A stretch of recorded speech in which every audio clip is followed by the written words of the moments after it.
तो दिल्ली विधानसभा चुनावों के लिए रुझान 70 की 70 विधानसभा सीटों के लिए आ चुके हैं और उसमें बीजेपी सरकार बनाती हुई नजर आ रही है।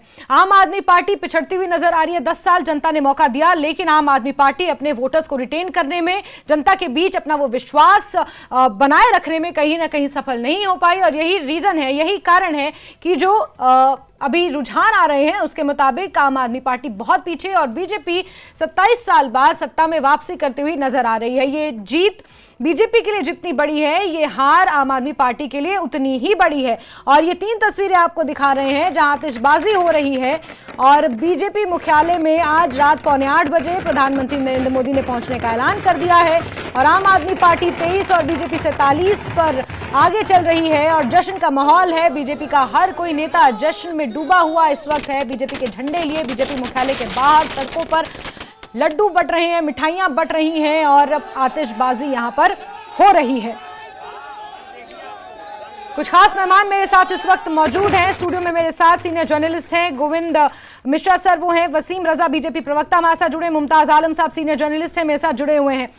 गोविंद मिश्रा सर, कितनी बड़ी जीत है ये बीजेपी के लिए? 21वीं सदी में पहली बार सरकार बनाएगी बीजेपी। जी बिल्कुल बिल्कुल। और ये दिल्ली की जीत भारतीय जनता पार्टी के लिए बहुत ही खास इसलिए भी है, और सिर्फ भारतीय जनता पार्टी के लिए खास नहीं है, खुद पीएम नरेंद्र मोदी के लिए भी बहुत ये जीत का महत्व है। चूंकि ये खुद ये था कि आज तक मोदी जी के नाक के नीचे अरविंद केजरीवाल 3 चुनाव जीत चुके हैं। तो एक ये बात बार बार बोली जाती थी और अरविंद केजरीवाल भी इसी का फायदा बार बार उठाते थे कि आप देखिए, मोदी का और भारतीय जनता पार्टी की अगर कोई काट है तो वो हम हैं। लेकिन अब की बार इस वाले चुनाव में भारतीय जनता पार्टी और मोदी साहब खुद, जैसी मुझे जानकारी है बिल्कुल ये तय था कि हमको इस बार चुनाव दिल्ली का जीतना है। और वैसे भी 28 साल 27 साल एक बहुत लंबा पीरियड होता है, जनरेशन चेंज हो जाती है। तो अब जो भारतीय जनता पार्टी के लोग हैं, नेता हैं, उनमें एनर्जी, सोच, स्ट्रेटजी सारी एकदम अलग है। तो इसलिए इस बार भारतीय जनता पार्टी अलग सोच, अलग स्ट्रेटजी लेकर के आई थी, इसीलिए वो अब की बार जो है। लेकिन सर, कितना मुश्किल है दिल्ली की जनता के मन को भांप पाना। आप देखिए, जिस तरह से एमसीडी चुनाव में आम आदमी पार्टी जीतती है और इसके अलावा एक ब्रेकिंग पढ़ लेते हैं, बड़ी खबर है ये, जहां अरविंद केजरीवाल के हारने की खबर मिल रही है। 11वें राउंड के बाद अरविंद केजरीवाल 3000 वोटों से पीछे चल रहे हैं। बीजेपी उम्मीदवार प्रवेश वर्मा आगे चल रहे हैं और अपने आप में ये बड़ी खबर है। नई दिल्ली विधानसभा सीट अपने आप में बेहद हाई प्रोफाइल सीट थी। अरविंद केजरीवाल के हारने की खबर यहां से मिल रही है और पूर्व मुख्यमंत्री रहे अरविंद केजरीवाल जनता के दिलों में वो छाप इस बार नहीं छोड़ पाए जो बीते 10 सालों में उन्होंने छोड़ी। और प्रचंड जीत एक वक्त वो भी था आम आदमी पार्टी ने जब 60 से ज्यादा सीटें जीती थी, 62 सीटें जीती थी। और अब अमित शाह से मिलने पहुंचे प्रवेश वर्मा और क्योंकि कहीं ना कहीं अपने आप को मुख्यमंत्री पद के दावेदार भी मानकर चल रहे हैं, पूर्व मुख्यमंत्री और पूर्व सांसद साहिब सिंह वर्मा के पुत्र हैं। और 11वें राउंड के बाद जो खबर निकल कर आई है उसके मुताबिक अरविंद केजरीवाल के हारने की खबर है और बीजेपी उम्मीदवार प्रवेश वर्मा आगे चल रहे हैं, बहुत आगे चल रहे हैं और अमित शाह से मिलने भी पहुंच गए हैं। गोविंद सर, क्या मायने निकाले जाएं इसके? नहीं, बिल्कुल ये बहुत ही महत्वपूर्ण, बहुत ही एक बिग न्यूज़ है कि खुद अरविंद जी अपना चुनाव हार गए हैं। तो इसका असर जो है सिर्फ उन पर नहीं होगा, आपके टोटल फ्यूचर पर भी जो है एक क्वेश्चन मार्क लगता है। नंबर 1 चीज़। दूसरी चीज़ ये है कि आज तक अरविंद केजरीवाल अपनी पार्टी में सर्वमान्य बिल्कुल नेता माने जाते थे।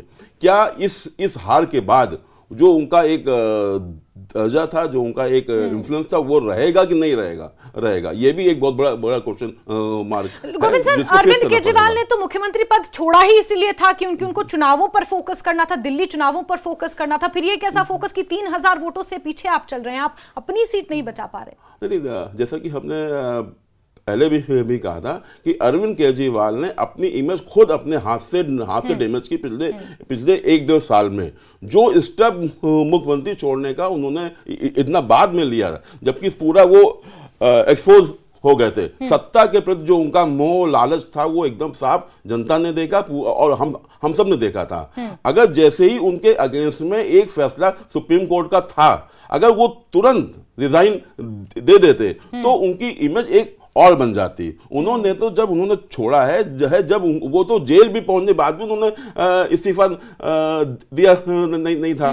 तो मतलब वो देश के पहले ऐसे मुख्यमंत्री हैं जिन्होंने जेल के अंदर बैठ करके सरकार चलाई है। तो इस्तीफा उन्होंने दिया, लेकिन बहुत ही उन्होंने लेट दिया और तब तक जनता ये पूरी तरह से जान गई थी कि अब जो ये इस्तीफा दे रहे हैं ये त्याग नहीं कर रहे हैं, इनको फिर मुख्यमंत्री का पद चाहिए। बिल्कुल, ये दो तस्वीरें इस वक्त दर्शकों को हम दिखा रहे हैं, जहां एक तरफ मनीष सिसोदिया ने अपनी हार मान ली, और जैसे कि सर हम और आप डिस्कस कर रहे थे कि पटपड़गंज सीट इन्होंने छोड़ी इसलिए थी क्योंकि वहां पर इनको हार का डर था और 10 साल में बहुत ज्यादा काम वहां पर नहीं किया। कूड़ा और पानी की समस्या एक ऐसा मुद्दा था जो कहीं ना कहीं दिल्ली की जनता के जहन में था।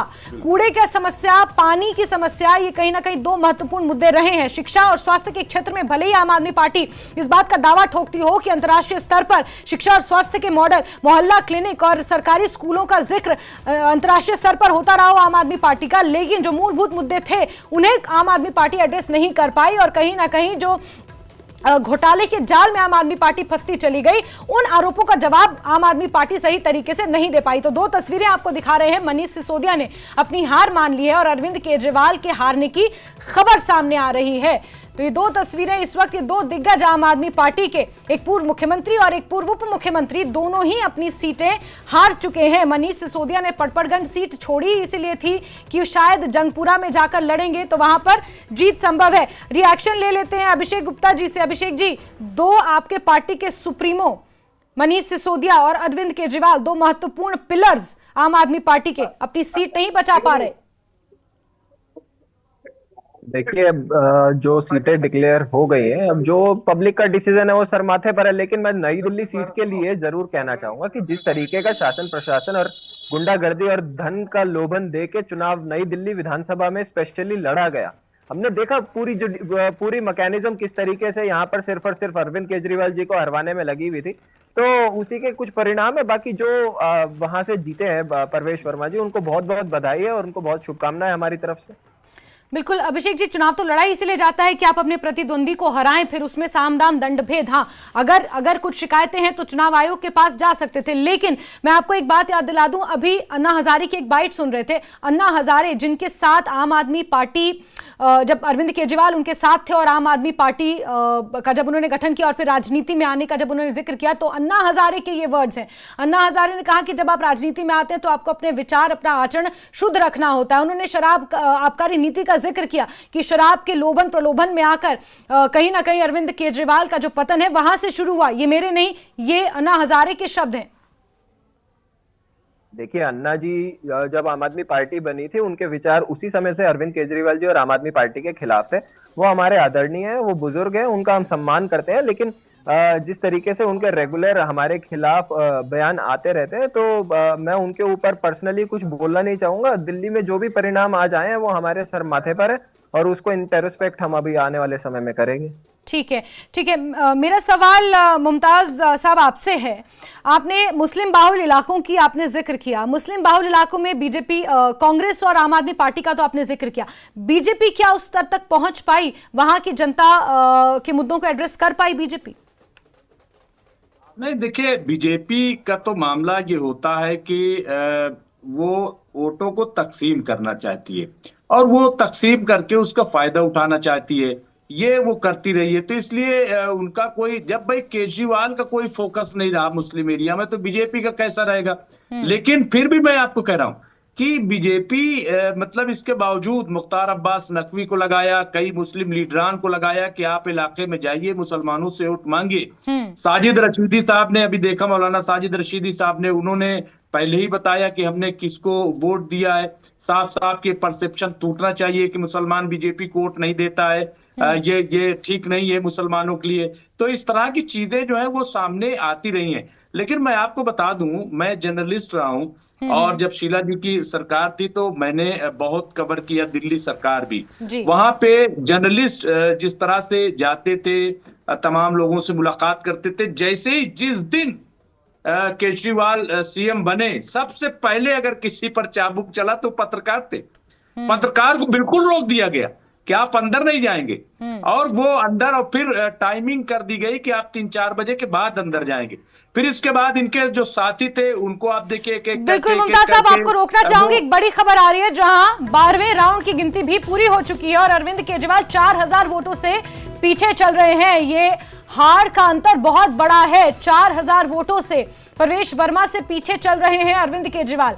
12 राउंड की वोटिंग पूरी हो चुकी है और 4000 वोटों से पीछे अरविंद केजरीवाल का चलना कहीं ना कहीं आम आदमी पार्टी सुप्रीमो पर बड़े सवाल खड़े करता है। आम आदमी पार्टी के भविष्य पर भी बड़े सवाल खड़े करता है। मनीष सिसोदिया का चुनाव हार जाना और अरविंद केजरीवाल का 12वें राउंड के बाद 4000 वोटों से पीछे चले जाना, ये आम आदमी पार्टी के भविष्य पर एक बड़ा सवाल है, क्योंकि कहीं ना कहीं मनीष सिसोदिया, अरविंद केजरीवाल, ये वो दो बड़े स्तंभ हैं आम आदमी पार्टी को जिन्होंने लीड किया है अभी तक, और ये दोनों ही अपनी सीट नहीं बचा पाए हैं। मुमताज साहब, मेरा सवाल आपसे यही था कि क्या बीजेपी एड्रेस कर पाई आपके मुद्दों को? नहीं, बीजेपी देखिए, वो हमने कहा ना कि मुस्लिम मुद्दे कभी उनके लिए रहे नहीं है, उसको उस तरीके से वो एड्रेस नहीं करती रही है, और वो इस बार बिल्कुल उसको कंफर्म हो गया था कि अरविंद केजरीवाल से मुस्लिम नाराज है, और कांग्रेस जो है वो बढ़िया तरीके से वहां पे अपने आप को पेश कर रही है। कांग्रेस ये बताने में कामयाब हुई कि हम आपके मुद्दों पे, चाहे वो दंगा रहा हो दिल्ली का या सीए का मूवमेंट रहा हो, हम आपके साथ खड़े रहे हैं, और शीला जी की तस्वीर बार बार जो है वो दिखाई जाती रही है।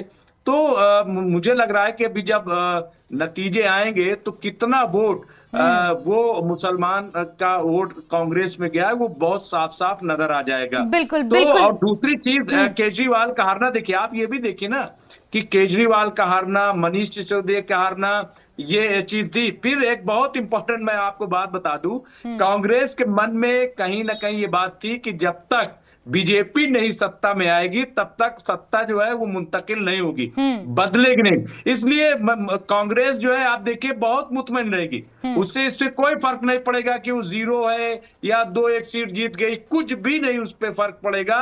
उसको ये लगेगा कि अब सही है, अब केजरीवाल पीछे हो जाएंगे। और ये सही कहा अभी हमारे साथी जो बैठे हैं कि ये अब आम आदमी पार्टी के वजूद पर सवाल खड़ा हो जाएगा कि वो कैसे सरवाइव करेगी, क्योंकि केजरीवाल बाहर रह गया। और जो अभी ये कहा कि केजरीवाल इसीलिए हट गए थे, ऐसा नहीं है। दरअसल सुप्रीम कोर्ट से जो उनको जमानत पर रिहा किया गया है, तो उसमें ये कहा गया था कि आप जो है साइन नहीं करेंगे, यानी सीएम के साइन अथॉरिटी नहीं रहेंगे, आप सीएम ऑफिस नहीं जा पाएंगे।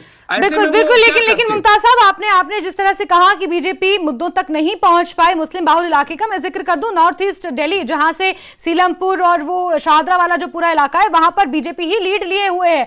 वहां पर 5 विधानसभा की सीटें हैं और 5 विधानसभा की सीटों में 4 में बीजेपी लीड लिए हुए है। ये कहीं ना कहीं थोड़ा सा विवादास्पद हो जाता है, लेकिन नहीं, अरे मेरी बात तो समझिए, मैंने क्या कहा कि जिन मुस्लिम एरियाज में चूंकि कांग्रेस और आम आदमी पार्टी लड़ रहे थे, जहां पे वोट डिवाइड होता है ना, वहां बीजेपी बहुत सुकून में रहती है, वहां पे उसको बहुत ज्यादा कुछ करने की बड़ा जरूरत नहीं। आरोप लगा रहे